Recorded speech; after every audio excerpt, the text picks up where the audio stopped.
जी आदाब नाजरीन, आप देख रहे हैं जेके आवाज़ न्यूज़। और इस वक्त मेरे साथ एक बड़ी जानी मानी शख्सियत है मेरे साथ बैठी हुई है, जिनसे मैं आज रूबरू हो रहा हूँ, जिनसे बातचीत करेंगे। हम कुछ सियासी और कुछ डेवलपमेंट के रिलेटेड भी बात करेंगे इनसे। मेरे साथ हैं भारतीय जनता पार्टी के डिस्ट्रिक्ट प्रेसिडेंट राजौरी से दिनेश शर्मा जी। इनसे हम बहुत सी बातें करेंगे। शर्मा साहब, सबसे पहले तो आपका जो है वेलकम है। थैंक यू जी, धन्यवाद। शर्मा साहब, शुरुआत थोड़ी सी पहले करते हैं डेवलपमेंट को लेकर, क्योंकि काफी टाइम से जो है यहाँ पर एलजी इंतजामिया काम कर रही है जम्मू कश्मीर में, और कहीं ना कहीं लोगों की नाराजगी भी है कि अफसरशाही में उनके काम नहीं हो पा रहे हैं। कैसे देखते हैं आप इस चीज को?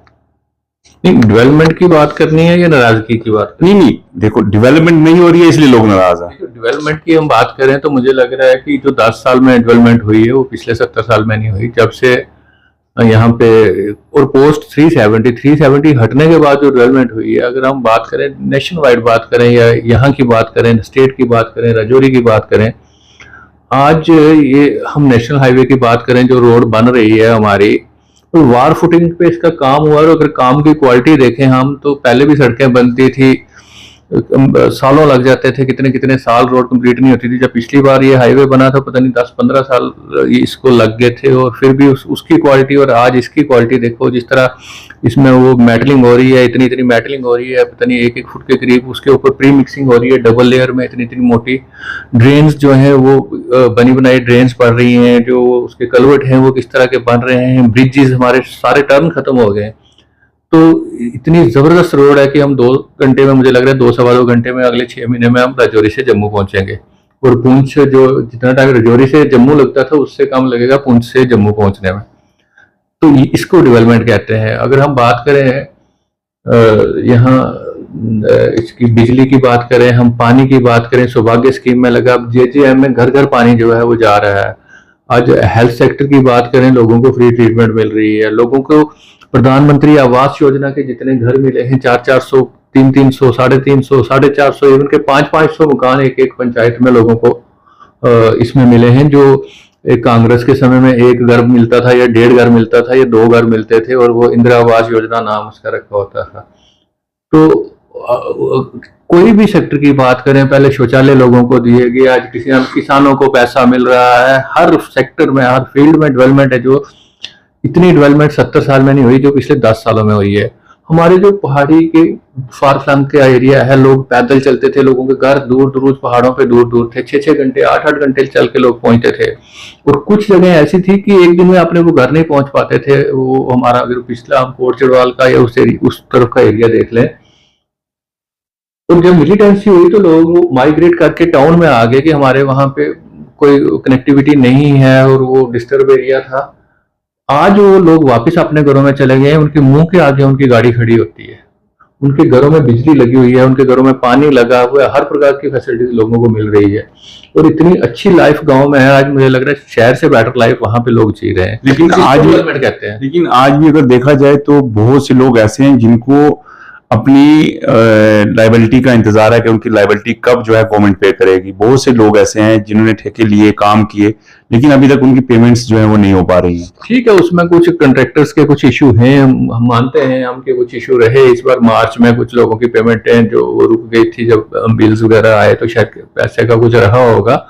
वो जल्दी ही मुझे लग रहा है कि सरकार उस सब को भी सेटल कर लेगी और लोगों को अपना अपना पैसा मिलेगा। डेवलपमेंट हो रही है, कंट्रैक्टर्स का इशू है, वो जल्दी सॉर्ट आउट हो जाएगा, हम यही उम्मीद करते हैं। एक प्लान होता है टीएसपी, जो एसटी कम्युनिटी के लोगों के लिए बनाया जाता है। इस बार जो है पहाड़ी कम्युनिटी के लोग भी एसटी में शामिल हो चुके हैं, उनको भी एसटी का दर्जा मिला है। क्या इस बार जो टीएसपी का जो प्लान बनेगा या बनने जा रहा है, उसमें पहाड़ियों को भी स्पेस मिलेगी, उनके कामों को भी जो है वो प्रायोरिटी दी जाएगी? बिल्कुल मिलेगी स्पेस, पहाड़ियों को भी मिलेगी। और मुझे लग रहा है टीएसपी में इसको एनहांस करेंगे बजट को, क्योंकि पॉपुलेशन जब बढ़ गई है, पॉपुलेशन डबल हो गई है, तो फिर जब पहाड़ी भी उसमें आएंगे तो बराबर का उनको भी वो है वो हक मिलेगा, सबको मिलेगा, टीएसपी प्लान में जगह मिलेगी सबको। लेकिन फिलहाल जो हमारे सुनने में आ रहा है कि कुछ टीएसपी के तहत कुछ प्लान यहाँ से भेजे गए हैं बनाकर, कुछ कामों की एक लिस्ट जो है वो यहाँ से भेजी गई है, लेकिन अभी तक आइडेंटिफाई नहीं किया गया है कि उसमें पहाड़ी कम्युनिटी को भी स्पेस दी गई है या जगह दी गई है। ये ऐसा तो कुछ क्लियर नहीं है अभी तक कि पहाड़ियों को नई स्पेस दी गई या कोई प्लान भेजा है। अभी तक तो नहीं, टीएसपी का मुझे नहीं लग रहा कि वो प्लान अभी तक गया है ऐसा। वो हम बात करेंगे, ऑफिसर से बात करते हैं, जो कंसर्न ऑफिसर से हम पता करते हैं उसमें क्या है। आज एक सुबह सुबह ही खबर देखने को मिली कि आज मिनिस्ट्री ऑफ होम अफेयर की तरफ से जो है लेफ्टिनेंट गवर्नर जम्मू कश्मीर को जो है वो एम्पावर किया गया है कि बहुत सी उनको जो है वो अधिकार दिए गए हैं जिनसे वो अब इंडिपेंडेंटली जो है वो फैसले ले सकते हैं। जैसे किसी ऑफिसर या सेक्रेटरी रैंक ऑफिसर हो गया या एसएसपी रैंक के ऑफिसर्स की जो ट्रांसफर्स जो है वो अब इंडिपेंडेंटली खुद ही जो है वो अपने एडवाइजरी बोर्ड की मदद से कर सकते हैं। बिल्कुल, ये बड़ा इंपॉर्टेंट था। देखिए, जब आज एलजी गवर्नमेंट है या एलजी गवर्नमेंट के बाद जब एक चुनी हुई सरकार आएगी, उसमें भी जो लेफ्टिनेंट गवर्नर होंगे, यहाँ से जो ट्रांसफर्स होनी थी या कोई दूसरे काम होने थे, यही चीज मिनिस्ट्री ऑफ होम अफेयर्स में जाती थी और वहां से अप्रूवल होता था, तो ये ट्रांसफर्स होती थी या बाकी जो ये काम थे ये होते थे। आज इसके बाद ये है कि मिनिस्ट्री ऑफ होम अफेयर्स के ही तो यहाँ पे बैठे हुए हैं जो एलजी हैं, वो उन्हीं की तरफ से वहां जहां बैठे हुए हैं, तो इनको एम्पावर किया है कि भैया दिल्ली की जरूरत नहीं है, इसमें आप उनको फ्री हैंड दिया है कि आप कर सकते हो। और स्टेट में अच्छी सुचारू सरकार चलाने के लिए कहाँ किसकी जरूरत है, कहाँ कौन सा ऑफिसर की जरूरत है, तो ये चीज जरूरी भी थी, क्योंकि जो यहाँ हेड बैठे हुए हैं स्टेट में, तो उन्होंने देखना है कि स्टेट को अच्छे से चलाने के लिए क्या जरूरत है, उनको एम्पावर किया है। वो जो दिल्ली से होता था वो जम्मू से होगा या श्रीनगर से होगा, उसमें क्या प्रॉब्लम। ब्यूरोक्रेसी को आप बेहतर समझते हैं या कॉन्स्टिट्यूट असेंबली को आप बेहतर समझते हैं? कॉन्स्टिट्यूशन जो है ना, वो जीती हुई असेंबली जो है वो बेहतर होती है। वो तो डेमोक्रेसी और वर्ल्ड की सबसे बड़ी डेमोक्रेसी इंडिया है, और डेमोक्रेसी का मतलब ये है कि लोगों की सरकार। ठीक है, जम्मू कश्मीर में पिछले आजादी के बाद जो सरकारें रही, उन्होंने यहाँ 370 की आड़ में इसको मिस यूज किया, अपनी पावर्स को मिस यूज किया, घोटाले किए, पैसा खाया, लोगों तक डेवलपमेंट नहीं पहुंची, लोगों तक पैसा नहीं पहुंचा, वो उनके जेब में गया, उनके घरों में गया। तो इसलिए यहाँ मजबूरी में जो है वो ये सरकार जो यहाँ पे ये गवर्नर रूल या एलजी सरकार यहाँ पे बनानी पड़ी। अभी मुझे लग रहा है कि जल्दी ही इलेक्शन होंगे और चुनी हुई सरकार आएगी, जो सबसे अच्छी होती है। चुनी सरकार का कोई मुकाबला नहीं है। भारतीय जनता पार्टी इस वक्त मुल्क की सबसे बड़ी पार्टी है, पिछले 10 साल से लगातार जो है वो हुकूमत कर रही है, और तीसरा जो है मर्तबा तीसरी बार भी जो है उनको एक बार फिर से अवाम ने जो है मौका दिया है। आप यहाँ पे जिला सदर हैं, आप क्या समझते हैं कि असेंबली इलेक्शन कब तक जो है वो पॉसिबल है जम्मू कश्मीर के अंदर? मुझे लग रहा है अगले 3 महीने के अंदर इलेक्शन हो जाएंगे, असेंबली इलेक्शन। पूरी तैयारी सरकार भी कर रही है, अभी इलेक्टोरल रोल्स की रिवीजन चल रही है, पार्टीज भी सारी जो है वो इस वक्त पूरी तैयारी में लगी हुई है। हर तरह की तैयारी जो है वो इलेक्शंस के लिए चल रही है। भारतीय जनता पार्टी क्या सोचती है? इलेक्शंस, भारतीय जनता पार्टी चाहती है कि इलेक्शंस हों, चुनी हुई सरकार आए, और हम ये भी उम्मीद करते हैं, हमें पूरा कॉन्फिडेंस है कि भारतीय जनता पार्टी की सरकार जम्मू कश्मीर में बनने जा रही है और जम्मू कश्मीर में भारतीय जनता पार्टी का चीफ मिनिस्टर बनेगा। यहाँ देखा जा रहा है कि हर कोई इस वक्त फील्ड में काम कर रहा है और खुद को जो है वो एमएलए तस्लीम कर चुका है। मतलब कि अगर हम रजौरी कॉन्स्टिट्यूंसी यहाँ असेंबली की बात करें तो यहाँ हर कोई एमएलए बन चुका है भारतीय जनता पार्टी के अंदर। मतलब मैं अगर गिनने में आऊं तो कई लोग हैं।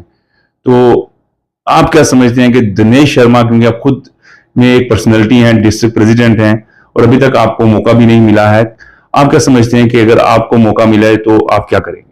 देखिए, हर किसी की बात नहीं है। पहली जो बात आपने की है, हर किसी, जो हमारे पुराने लोग हैं, हमारे वर्कर्स हैं, जो हमारे लीडर्स हैं, हर किसी को हक है कि अपनी जो बात है वो पार्टी तक पहुंचाने का, पार्टी के पास अपनी बात रखने का। उसमें क्या होता है कि कोई भी बंदा मैंडेट के लिए अपना कैंडिडेट अपने आप को मान सकता है कि मुझे ये टिकट मिलनी चाहिए। उसमें तो कोई वो नहीं है, बुरी बात नहीं है। बाकी पार्टी ने फैसला करना है, पार्टी किसी एक को मैंडेट देगी और जिसको मैंडेट देगी सभी लोग उसके साथ खड़े होंगे, पूरी पार्टी उसके साथ होगी, मैं भी उसके साथ हूँ, जिसको मैंडेट मिलेगा हम उसके साथ खड़े होंगे। बहुत बहुत शुक्रिया, आपने अपना कीमती वक्त दिया। ये थे हमारे साथ दिनेश शर्मा जी। आप भारतीय जनता पार्टी के डिस्ट्रिक्ट प्रेसिडेंट हैं और लगभग अगर हम बात करें तो 35 से 40 साल से जो है आप भारतीय जनता पार्टी के अंदर जो है वो काम कर रहे हैं, खिदमत कर रहे हैं। और कहीं ना कहीं अगर मैं बात करूं तो जेके आवाज न्यूज ने एक सर्वे भी करवाया था और उस सर्वे में दिनेश शर्मा जी को भी हमने डाला था कि ये भी कैंडिडेट हो सकते हैं। और लोगों ने बड़े पैमाने पर इनके फेवर में कमेंट भी किए थे। हालांकि अगर अभी ये कहना मुश्किल होगा कि वो कमेंट्स ज्यादा किसके फेवर में है, लेकिन एक लार्ज नंबर ऑफ पीपल अगर हम बात करें तो वो इनके साथ हैं, दिनेश शर्मा जी के साथ हैं। और अभी वक्त भी आ चुका है असेंबली इलेक्शन का, अनकरीब अनाउंस हो सकते हैं, 15 अगस्त तक अनाउंसमेंट भी हो सकती है। और उसके बाद देखा जा सकता है कि क्या राजौरी असेंबली हलके में दिनेश शर्मा जी बतौर उम्मीदवार सामने आते हैं या कोई और चेहरा आता है। अब ये देखने वाली बात है और भारतीय जनता पार्टी की हाई कमान जो है उनको ये फैसला करना है कि कौन सा चेहरा यहां से जो है वो लॉन्च किया जा सकता है या कौन सा चेहरा यहां से जीत कर असेंबली के अंदर यहां के लोगों की नुमाइंदगी कर सकता है। देखते रहें जेके आवाज न्यूज, जल्दी एक नए चेहरे के साथ नए इशू को लेकर आपके सामने रूबरू होंगे। देखते रहें जेके आवाज न्यूज। शुक्रिया, आदाब।